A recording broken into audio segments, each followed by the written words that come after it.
আদিবাসী ছাত্রীর নৃশংস খুনের বিচার চেয়ে রাজ্য জুড়ে একের পর এক বিভিন্ন সংগঠন প্রতিবাদ আন্দোলনে সামিল হচ্ছেন। সেই মতো মঙ্গলবার আদিবাসী গাঁওতার পক্ষ থেকে মোরারই থানায় বিক্ষোভ দেখানো হয় এবং একটি স্মারকলিপি জমা দেওয়া হয় তুম্বনির আদিবাসী ছাত্রীর হত্যাকাণ্ডের প্রতিবাদে। এতে উপস্থিত ছিলেন আদিবাসী গাঁওতার সভাপতি বলাই সর্দার এবং এলাকার আদিবাসী সম্প্রদায়ের মানুষজন।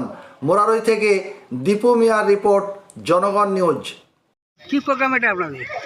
আমরা এসেছি তুম্বনি স্কুলের ছাত্রী বাহামণি কিস্কু যে হত্যাকাণ্ড হয়েছে তার প্রতিবাদেই আমরা এসেছি। আপনার নাম? আমার নাম বলাই সর্দার, দিশাম আদিবাসী গাঁওতার ব্লক সম্পাদক।